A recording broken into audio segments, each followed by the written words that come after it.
The letter came on a Thursday, which was the day Elwyn Marsh set type for the Friday broadsheet, and she did not read it until the ink was already dry on her hands. She had been her father's compositor since she was 12.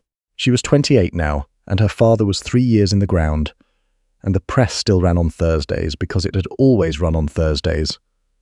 The shop on Carrow Lane smelled of linseed oil and damp paper, and the particular cold that came off stone floors in October. The boy who swept the alley brought the letter in without a word and set it by the compositing stick. The seal was black wax. She did not know the crest. She read it standing at the press with her apron still tied and her fingers still grey. "Mrs. Marsh, you are known to Miss Aldred Fitch of the Grey Friars Inn as a woman of letters and of discretion. Lord Ashby has need of a woman of letters. His lordship's secretary is dead. There are documents at Hellwick Park which require a trained hand. Lord Ashby is himself unable. The matter is urgent. A carriage will come at first light if you will permit it. There is no one else in the parish who can do this work. Signed Mrs. D. Crow, housekeeper, Hellwick Park." What she did not know yet, standing at the press with the letter in her grey hand, was that the secretary had not simply died. She did not know that the wrong document, signed by the wrong hand, would have ended everything: the estate, the child, the title. She did not know she would not sleep in her own bed for 11 days. She knew only that the press could wait. It had waited before. She set the letter on the compositing frame, untied her apron, and went to find her coat. The carriage arrived before light, as promised. The driver was a young man who offered no name and accepted no conversation. The road out of the village climbed into hill country, and the fields gave way to spruce and then to rock, and then to the long bare moorland that lay north of the county road like something that had refused to be civilized. Hellwick Park came into view at the top of a rise. It was larger than she had expected, and darker than the light warranted. The stone was the dark grey of this part of the country, and the east wing had scaffolding along one face where something had been left unfinished. The grounds were tidy enough, but the house had the look of a place holding its breath. A woman met her at the door before she had knocked. Mrs. Crow was perhaps 60, with the face of someone who had been competent so long it had become its own kind of grief. She looked at Elwyn the way one looks at a bridge one is not certain will hold. "Mrs. Marsh, not a question. Come in." The hall was cold. There were candles where there should have been lamps. The housekeeper walked quickly and did not look back to see if Elwyn followed. "His lordship had a fall 4 days ago," Mrs. Crow said, going up the stairs. "Dr. Beale came from the town. He has not come back. He said it was the nerves. He said quiet and rest." She stopped on the landing. Her hand found the newel post. "He did not say what to do about the letters." "What letters?" "Lord Ashby's correspondence has been unmanaged since Mr. Pitt died." She paused over the secretary's name as if setting it down carefully. 3 weeks without an answer to any letter. There are matters of the estate. There are legal matters. There is his ward, his nephew, Felix. He is 4 months old. His lordship's sister and her husband died on the crossing from Halifax last spring. Lord Ashby had them buried and the child brought here and has not spoken of it since. She turned to look at Elwyn directly for the first time. "The child is well. I want you to know that. Mrs. Pyle comes from the village each morning and evening. The child is well." Elwyn nodded. "His lordship is not." She pushed open a door. The room was a library that had been made into a sick room, or perhaps it had always been both. Books on every wall, a writing desk near the window with papers stacked and scattered, a cot near the hearth that looked to have been slept in by someone too tall for it, and on the floor between the desk and the window, on a Turkey rug that had seen better decades, a man lying on his side with his eyes open. He was perhaps 35. He was long-limbed, dark-haired, very pale. There was a bruise at his left temple, the colour of a storm at sea. His eyes were open and fixed on the middle distance, and he was breathing in the shallow, interrupted way Elwyn recognised because her husband had breathed that way for 2 days before he stopped. She set her bag down. She crossed the room and crouched beside him. "My lord." His eyes moved. They found her face. He did not speak. "I am Elwyn Marsh. I have come from the village. I am going to help you sit up." Still nothing, but the eyes stayed on her face, and that was something. She looked back at Mrs. Crow, who stood in the doorway with the lamp.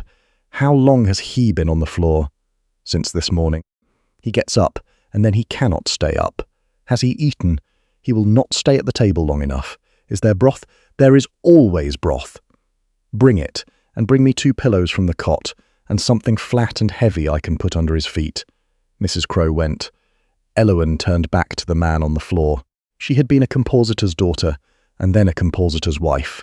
She had set type for 3 newspapers and 1 legal gazette, and a pamphlet series on the subject of infant mortality that her husband Edmund had considered his best work, and that she had typeset through 2 miscarriages and 1 late loss without a day away from the press. She was not a nurse. She was not a physician. She was a woman who had spent 16 years reading the words of other people and understanding what they meant and what they were meant to do. She understood, looking at this man on the floor, that something was very wrong, and that someone in this house knew it, and that the physician had not stayed long enough to ask the right questions. She put her hand to his wrist. His pulse was there. It was too slow, and it was not steady. "Lord Ashby, can you hear me?" he said. "Felix. Felix is in the nursery. He is safe." He closed his eyes. He did not open them again, but the hand on the rug turned over, palm up and stilled, as though waiting. Elowen stayed where she was and kept her hand at his wrist and counted. The documents were worse than Mrs. Crowe had described. On the second day, while Lord Ashby slept, Elowen worked at the desk by the window. Mr. Pitt had been a methodical man in some respects and chaotic in others. The estate correspondence was filed by date. The legal correspondence was filed by nothing at all, only stacked in the order it had arrived, which meant the most urgent letters were at the bottom. She read them all. She was quick. She had been quick since she was 12. By noon she had a clear picture. There was a petition filed in the county court by a man named Mr. Gerald Vane, who was Lord Ashby's first cousin once removed. The petition alleged that Lord Ashby was unfit to manage the estate or the guardianship of the child Felix, on the grounds of a long-standing nervous condition aggravated by the recent bereavement. The petition had been filed 7 weeks ago. A hearing was set for the 23rd of the month. The 23rd was 11 days away. She read the petition twice. She read the letters that had arrived in response to it, from the estate's solicitor in the city, unanswered, from a Mr. Bramley of the county court, unanswered, from Gerald Vane's own solicitor, which was not a letter so much as a list of demands with a date printed at the top. She read the letter from Lord Ashby's sister, written the previous February, 4 months before she died. It was short. It had been opened and refolded many times. Caspian. If anything should happen on the crossing, please take Felix. Please do not let Gerald have him. Please, you know why. She set that letter down carefully.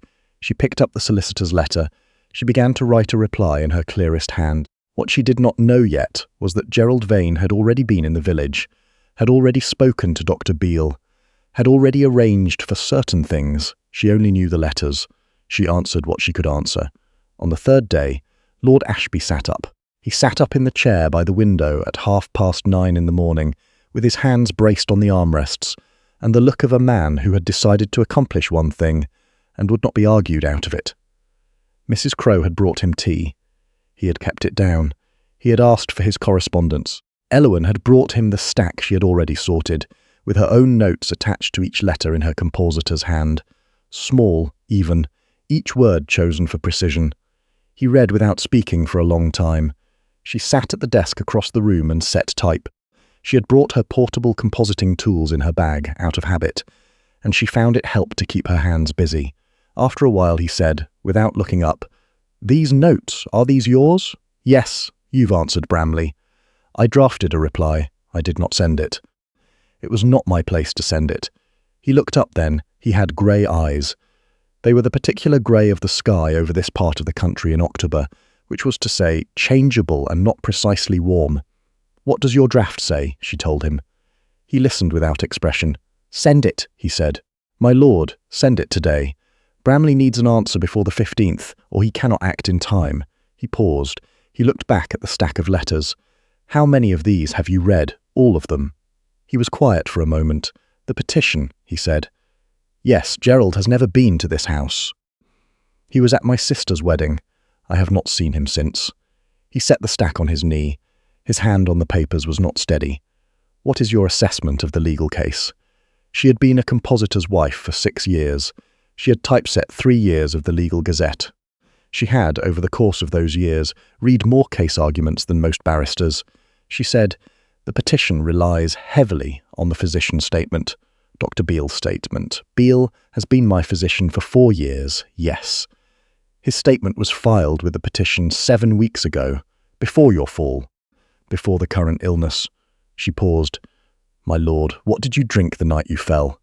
He looked at her. "There was port," he said. "I had a glass at my desk. I have a glass most evenings. And before that night, in the weeks before," he was still looking at her. He was not a slow man. He had understood before she finished the sentence. The room was very quiet. "You think someone has been in the port," he said. "I think," she said carefully, "that you should not drink anything you have not seen poured. I think Mrs. Crowe should be the one who pours it. And I think I need to speak with your apothecary," he said. "Elowen." She had not told him her given name. She had introduced herself as Mrs. Marsh. He said, "That is your name, Mrs. Crowe told me. I will not use it without leave," she said. "You may use it," he nodded. He looked back at the window. The moor was grey and brown outside it, and the first light was in the spruce trees at the property line. "The apothecary," he said, "is a man called Silas Orme. His shop is in the village. He has supplied this house for 12 years. I will need to go to him. Not yet.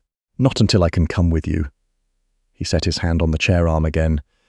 "Elowen, the 23rd, 11 days. Will you stay until then?"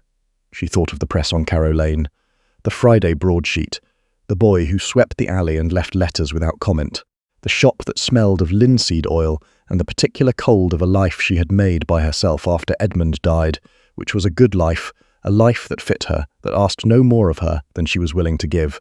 She said, "I will stay until you can pay me to leave." He looked at her. "Which you?" he said. "I leave to the room." The ghost of something crossed his face. It was not quite a smile. It was the shape a smile left behind when the person was too tired to make it all the way. She turned back to the letters. She drafted the reply to Bramley. She sent it with the afternoon post. The days passed in the way. Days pass in a house with a sick person and a young child, in shifts, in teacups, in the particular arithmetic of who needs what and when. Mrs. Crowe was competent and overworked and had not, Elowen suspected, slept a full night in 3 weeks. The cook was a woman named Mrs. Dall who communicated primarily through the temperature of food. Meals delivered hot meant the household was in good standing. Meals delivered lukewarm meant something had gone wrong below stairs. Mrs. Pyle, the wet nurse, came at 7 in the morning and 7 in the evening, stayed an hour and departed with the manner of a woman who had enough to manage without taking on anyone else's problems. Felix was 4 months old. He had his mother's colouring. Everyone in the house seemed to agree, though Elowen had never seen his mother and could not verify this. He was a calm child, for the most part, with the considered gravity of an infant who had decided to observe the world before passing judgment on it. When Mrs. Pyle was gone, Elowen carried him. She had not done this since the last time, which was 3.5 years ago, and which she did not think about directly. She thought about it in the way one is aware of a door one has latched. It is there, and it is latched, and that is enough. Felix did not seem to mind being carried by a stranger. He gripped her collar and watched the ceiling with great interest. On the 5th day, Lord Ashby, Caspian, she had begun to call him in her own mind, not yet aloud, walked the length of the library. He did it at a pace that invited no commentary. He held the back of the settee, going one direction, and the windowsill coming back. He looked at the floor between his feet with the expression of a man who had decided to come to an arrangement with gravity, and was not certain gravity had agreed to the terms. "I intend to be standing when Gerald arrives," he said. "Gerald is not coming here. He will want to inspect the premises before the hearing. It is what I would do, then we will be ready." He looked at her. "You keep saying we." She was writing at the desk. She did not look up. "You have a solicitor in the city, a housekeeper, a cook, a wet nurse and a compositor from the village. We is accurate."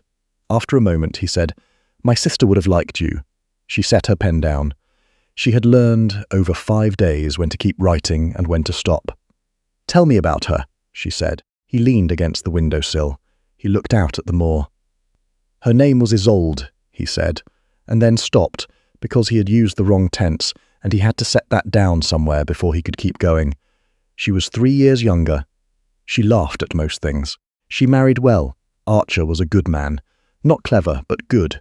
They went to Halifax because he had family there. She wrote me every month. He paused. She wrote me every month and I answered when I could, which was not every month. And now I cannot answer at all, and that is what it is. He said it flat. He said it the way one says a thing one has carried so long the carrying has become the fact. Elwyn said, I had a husband named Edmund. He died 4 years ago. A fever. We had been married 6 years. She picked up her pen again. We wanted children. We had 3 losses before the last one. The last one was a son. He was born too early and he lived 4 hours. I did not name him in time, and then it was too late, and now I do not have a name to say. The room was very quiet. I say Edmund's name when I think of him, she said, which is not every day now. That took a long time. Caspian did not speak for a while. Then he said, Isolde. She said, yes. He turned back from the window. He sat in the chair. He picked up the day's correspondence and began to read it, and they did not speak again for an hour, and it was not a difficult silence. On the 7th day, Mrs. Crow came to Elwyn in the small room off the library where she had been sleeping and said, in a voice carefully kept level, that Mr. Gerald Vane was in the drive. He had come in a hired coach with 2 men in coats and one with a clerk's satchel. He had not been announced. He had come through the front gate while Mrs. Doll's kitchen boy was putting out the scraps. Elwyn was at her boots before Mrs. Crow finished the sentence. Where is his lordship? In the library. He saw the carriage from the window. Is he dressed? He is as dressed as I could manage in 4 minutes. Elwyn tied her second boot. She went to the mirror above the washstand and did what she could with her hair in 30 seconds. She had brought 3 dresses. She was wearing the grey one because it was the least ink-stained. She put on her collar. She picked up her notebook because the notebook made her look purposeful, and she had found that looking purposeful was often more than half of being it. She went into the library. Caspian was standing. He had managed the standing by putting his hand behind him against the edge of the desk, which could pass for a casual posture if no one looked too closely. He had shaved. He looked, she thought, considerably better than he had any right to look for a man who had been on the floor 4 days ago. He is in the drive, she said. I saw him. He will want to see the child. He will not see Felix alone. No, he will not. They looked at each other across the library. Elwyn, he said. Yes, do not leave this room. I wasn't planning to. The knock at the library door came before either of them could say anything further. Mrs. Crow opened it from the hall. Gerald Vane was perhaps 50, with the comfortable air of a man who had been given to believe, at an early age, that things would eventually arrange themselves in his favour. He had light eyes and a great deal of opinion about how a room should be entered. He came in ahead of his clerk and stopped in the centre of the carpet and looked at Caspian with an expression of warm, almost hurt concern. Caspian, he said, I came as soon as I was in the county. I would have written, but the solicitor felt it was better, given the circumstances, to speak directly, Gerald. Caspian's voice was very steady. You have had 4 months. I know it. I know it. These matters take time. The petition was filed with the best of intentions, cousin. You have to understand that. You have been ill. Everyone in the county knows you have been ill. There is a child here with no proper management, no trained nurse. There is Mrs. Pyle from the village, Elwyn said. Gerald looked at her for the first time. She had remained near the desk. She had her notebook open in her hand. She met his gaze and did not do anything with her expression. And you are, Gerald said. Mrs. Elwyn Marsh, Caspian said. She is managing the estate correspondence in Mr. Pitt's absence. She is also, as of this morning, Felix's appointed guardian of person during my convalescence. I have had Bramley draw up the paper. This was not entirely accurate. Bramley had drawn up a draft. It had not been signed yet. Elwyn had written to Bramley 2 days ago at Caspian's direction, and the draft had arrived that morning and was sitting on the desk behind her. She did not move. She did not look at the desk. Gerald said, I see. And this appointment, is it witnessed? It will be, Caspian said. Sir Harold is coming on Friday. Gerald's eyes went back to Elwyn. They held there. Mrs. Marsh, he said. The town, are you from the village? Carrow Lane, she said. My father was Gideon Marsh. He ran the Marsh broadsheet for 30 years. I have managed it since his death, a printer's widow, a compositor's daughter, and then a compositor's wife, and now a compositor. She kept her voice even. I set type for the Legal Gazette for 3 years, Mr. Vane. I am familiar with the county petition process. The room held. Gerald looked at her a moment longer. He looked at Caspian. He looked at Felix, who was in the cradle by the hearth, regarding the ceiling with his usual interested calm. I would like to speak to my cousin privately, he said. Mrs. Marsh remains, said Caspian. Caspian, she manages my correspondence. If something is said in this room, she will need to know it. He shifted his hand behind him against the desk. Sit down, Gerald. Tell me what you came to say. Gerald sat. He sat because there was nothing else to do. He sat at the edge of the chair, nearest the door, which said something about how long he intended to stay. He talked for a long time. He talked about the estate. He talked about Felix's inheritance from the Halifax side. He talked about Lord Ashby's nervous history, which was, in Gerald's telling, a long and documented pattern of fragility. He talked about the petition with the warmth of a man describing a favour he was doing someone who had not the sense to ask for it. Caspian let him talk. He let him talk until he stopped. Then Caspian said, "Who supplies your household, Gerald, for medicines and compounds? Which apothecary?" Gerald blinked. "I don't see what." "Which apothecary? I use heartily in the city, I don't see. And in this county, when you are visiting." A pause. Small, but Elowen caught it. She wrote a word in her notebook, not because it was a note, but because she did not want Gerald Vane to see her looking at him when he answered. "I don't recall," Gerald said. "I may have used Orme in the village. Some months back." Said Caspian. "Mrs. Crowe will show you to a room. We will speak again before supper." Gerald rose. He rose with the smile of a man who has played a move and is now waiting to see the response. He bowed to Caspian. He inclined his head at Elowen. He went. Mrs. Crowe shut the door. Elowen turned to the desk. She picked up Bramley's draft. She set it in front of Caspian. He read it. He signed it. He looked at her. "Orme," she said. "Orme," he said. "I will go this evening. The road, I know the road. I came up it 6 days ago." She was already at her coat. Caspian, Elowen, the port decanter. The crystal one on the second shelf. He glanced at the sideboard. "Has Gerald been in this room before today?" she said. A stillness went across his face, very brief. Then, "He came for the reading of my father's will, 7 years ago. Could he have been in this room without your knowledge in the past months?"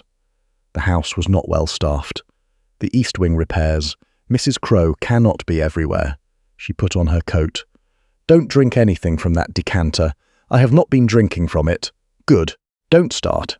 She went.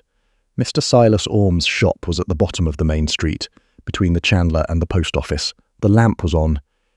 He was at his counter when she came in, a small, precise man of perhaps 65, with the look of someone who had kept records all his life and trusted them more than people.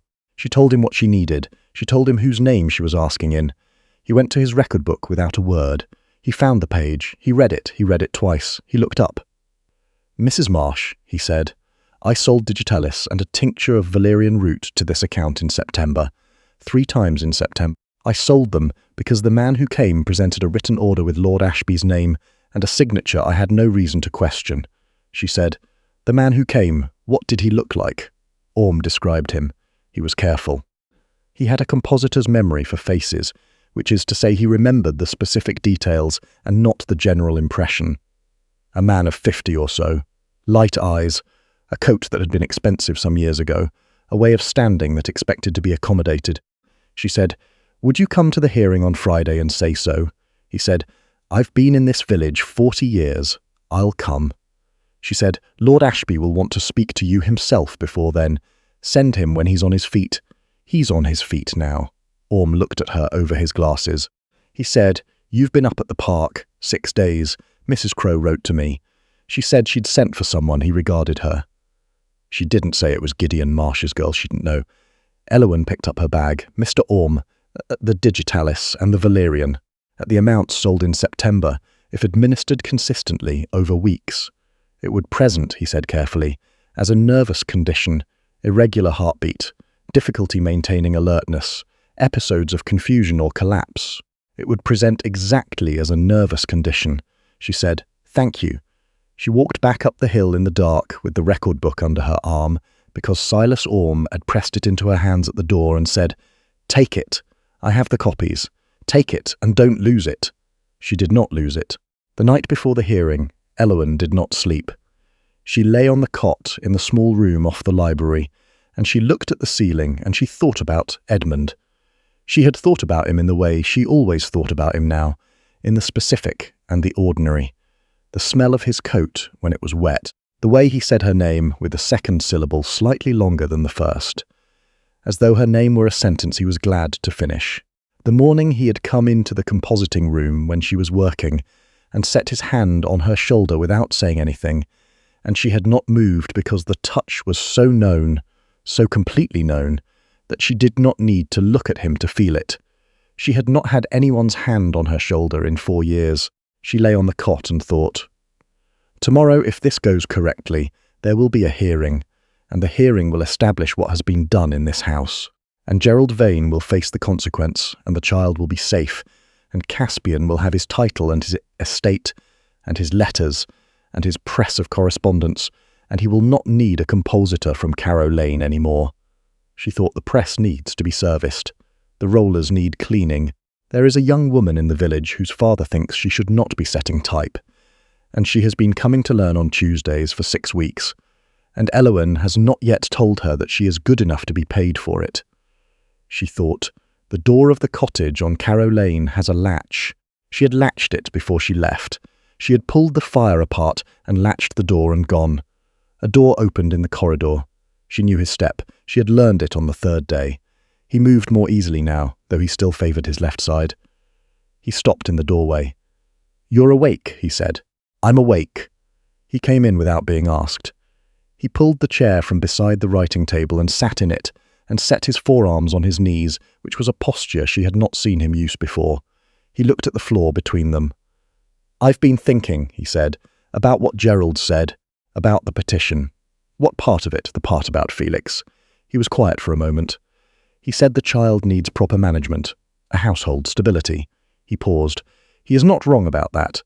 He is only wrong about whose household. Yes, a 4-month-old child needs more than a convalescent and a housekeeper. He has Mrs. Pyle. Mrs. Pyle comes twice a day and goes home." He looked up. Elowen. She sat up on the cot. She had her hair down. She did not reach for it. "I am going to say something," he said, "and I am going to say it plainly because I have found that plain language is what you prefer, and I think you are owed that much at least." She waited. "I would like you to stay," he said. "Not until the hearing." "After," she said. "In what capacity? In any capacity you will accept." He held her gaze. "I am not going to dress this up in sentiment. I have known you 9 days. I know that you are the most capable person who has been in this house in 3 years. I know that Felix is calmer when you carry him than when anyone else does. I know that you have managed 6 months of unanswered correspondence in a week." He stopped.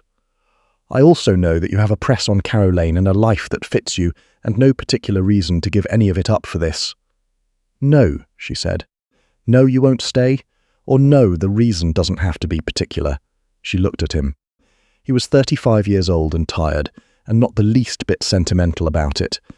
And he had a nephew 4 months old who had no one in the world but him, and he had asked her plainly, and she found that she could not answer him with anything less.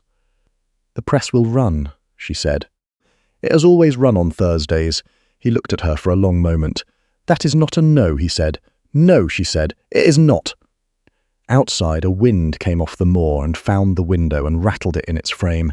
Felix, in his cradle in the next room, made a small sound and was still. Caspian said, "Get some sleep." "The hearing is at 10, he went. She lay back on the cot. She thought, he sent for someone with letters and got a compositor. She thought, that may be the same thing. She thought, for the first time in a long time, about a future that was not simply the press and Carrow Lane and Tuesdays, with the young woman who was not yet being paid. She turned her face toward the window where the sky above the moor was beginning, very slowly to lighten. She did not decide anything. She let it stand. The hearing was held at the county office in the village at 10 in the morning. Sir Harold Fenn, who was the county magistrate, and had known Caspian's father, and had 3 granddaughters himself, presided. The room was small and cold and smelled of old ledgers. Caspian sat at the left. Elowen sat beside him. Felix, who had no business being at a legal hearing, and whom Mrs. Pyle could not take that morning, was at Elowen's shoulder in the manner of an infant who has opinions about where he wants to be. Gerald sat at the right table with his solicitor and the physician he had brought from the city, a Dr. Whitmore who had a very good coat and a way of looking at rooms as though assessing them for purchase. Sir Harold called the hearing to order. Gerald's solicitor spoke first. He was efficient.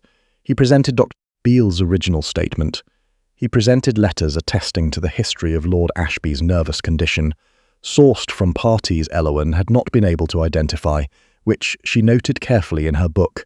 He presented Gerald's proposal for the management of the estate and the guardianship of Felix, with the warmth of a man presenting a solution to a problem everyone had been too polite to name. Dr. Whitmore offered an opinion. He had not examined Lord Ashby in person, he acknowledged. He was offering an opinion on the available documentation. Sir Harold looked at Caspian. Caspian said, "May I?" "You may, my lord." He stood. He stood without bracing against anything. He had practiced this in the library at 7 that morning, and Elowen had watched him do it without commenting. He said, "I am going to present 3 things. The record book from Mr. Orme's apothecary, which documents the purchase of digitalis and valerian tincture on my account in September, in a quantity and frequency consistent with the dosing of a grown man over a period of weeks." He set the book on the table. "The name on the account is mine. The purchaser was not," he said. "I am going to ask Mr. Orme to describe the man who came to his counter with my name in on a piece of paper." Silas Orme, from the chair against the wall, described the man. He was careful. He had his 40 years. Gerald did not move. Caspian said, "I am going to ask Mrs. Elowen Marsh to read from the account log the specific dates and quantities. She has managed my correspondence for 10 days. She is familiar with the record." Elowen stood. She had Felix on her left shoulder.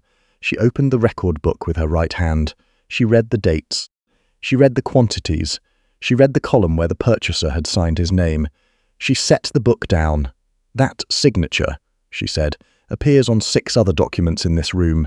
The petition, filed 7 weeks ago, the letters from Mr. Vane's solicitor, the letter to Dr. Beale, the character reference for Dr. Whitmore." She looked at Gerald across the 2 tables. "I am a compositor, Mr. Vane. I have compared type for 30 years. I know when the same hand has made 2 marks. Gerald's solicitor started to speak. Sir Harold held up one hand. Gerald was looking at the record book. He was looking at it the way a man looks at something he believed was out of reach. He said, slowly, "The account may have been misused without my knowledge. The steward, Silas Orme said from his chair, clearly, without emphasis, was not present on any of the 3 occasions. The man who came presented himself as the account holder. Silence. Elowen sat down. Felix made a small, decided sound against her shoulder. Sir Harold read for a long time. He had spectacles. He turned pages. The room held. Then he said, "Mr. Vane, you will answer these charges before this bench. Until the matter is resolved, you will not approach Hellwick Park, nor any member of Lord Ashby's household, nor the child Felix, without this court's express authorization." He looked at the constable at the door. "Arrangements will be made," Gerald said. Caspian looked at him. He held his eyes, and that was all. Gerald went with the constable. The room breathed again. Sir Harold said, "Lord Ashby, the petition for guardianship is dismissed. The management of your estate and the care of your nephew remain with you." He looked at the paper Bramley had sent. He looked at Felix, who was observing the proceedings with great interest from Elowen's shoulder. "I see you have arranged a guardian of person for the child." "Mrs. Marsh," Caspian said. Sir Harold looked at her. He had the face of a man who had sat on this bench for 30 years and had made a policy of reserving judgment. "Mrs. Marsh," he said. "Well done," she said. "I set type, sir. I only read what was already there." They were back at Hellwick Park before noon. Mrs. Crowe had a meal ready. Mrs. Dole had delivered it hot. Elowen sat across from Caspian at the table in the library and ate soup and bread, and did not speak much, and neither did he. Felix was in his cradle by the window, at last asleep, with the absolute authority of an infant who has determined that the household may proceed without his supervision for a period. After a while, Caspian said, "What will you do?" "Go home," she said. "Tomorrow, I think." I need to service the rollers on the press. There is a young woman who comes on Tuesdays. Yes. And there are things I left undone. Yes. She looked at him across the table. He was looking at the window, at the moor going grey and brown under the November sky. You asked me last night to stay, she said. I did. You said I had no particular reason to give up my life on Carrow Lane. Also true, I have been thinking about that. She set down her spoon. I have been thinking that Carrow Lane is not going anywhere, and the press is not going anywhere, and the young woman comes on Tuesdays, and she is good enough now to manage Thursdays alone, and I have been meaning to tell her so. He turned from the window. I am not making you a romantic speech, she said, because you did not make me one, and I think we are the same kind of people. I think we are, he said. I am telling you that I will come back on Saturday. I will bring what I need from the cottage. I will need a room with a window that faces east because I work in the morning light. I will need a writing desk that is larger than the one in the library. I will need to be in the village on Tuesdays. He said nothing for a moment. Then he said, Saturday. Saturday. He reached across the table and set his hand over hers. His hand was very still. Hers was ink-stained, which was not a new condition and which she had long since made her peace with. He said, Elowen. She said, yes. He did not say anything after that. He did not have to. Some things, she had learned at the press, said themselves more clearly in the space between the letters than in the letters themselves. She stayed the night. She went home in the morning, in the same hired carriage, on the same road, in the pale light that came over the moor before the sun was fully up. She serviced the rollers. She found the young woman, whose name was Nell, and who had been coming on Tuesdays for 6 weeks, and who deserved better than she had been given, and she told her she was being paid now, and Nell looked at her with the face of someone receiving news they had been careful not to hope for too long. She stood in the doorway of the cottage on Carrow Lane on Friday evening, and looked at the press and the compositing frames, and the shelf of type cases, and the lamp her father had hung on its nail 50 years ago. She said aloud, in the empty shop, Edmund, I am going to Hellwick on Saturday. I will be back on Tuesdays. The press will run on Thursdays. Nell will see to it. I am going to take Felix for walks in the morning, and manage the correspondence and teach Caspian where the semicolons belong. She said, I am not leaving. I am staying somewhere else. She latched the door. She went upstairs. She packed what she needed. On Saturday morning she came down the stairs with her bag and her portable compositing tools and her father's almanac, which she had carried every year since she was 12, and she walked to the end of Carrow Lane and waited for the carriage. It came at first light, as promised. She got in. The road climbed out of the village and into the hill country, and the spruce came up on both sides, and then the moor opened wide and pale and grey-brown under the October sky, and Hellwick appeared on the rise with its scaffolded east wing and its lamp in the library window, and she looked at it without flinching. The carriage came to the door. Mrs. Crowe was on the step before the wheels had stopped. Mrs. Marsh, she said. Not a question, Mrs. Crowe. She went in. The hall was warm. There were lamps where there had been candles. She had not come because she was needed. She had come because she had chosen to come. She had set the type herself, and she knew the difference.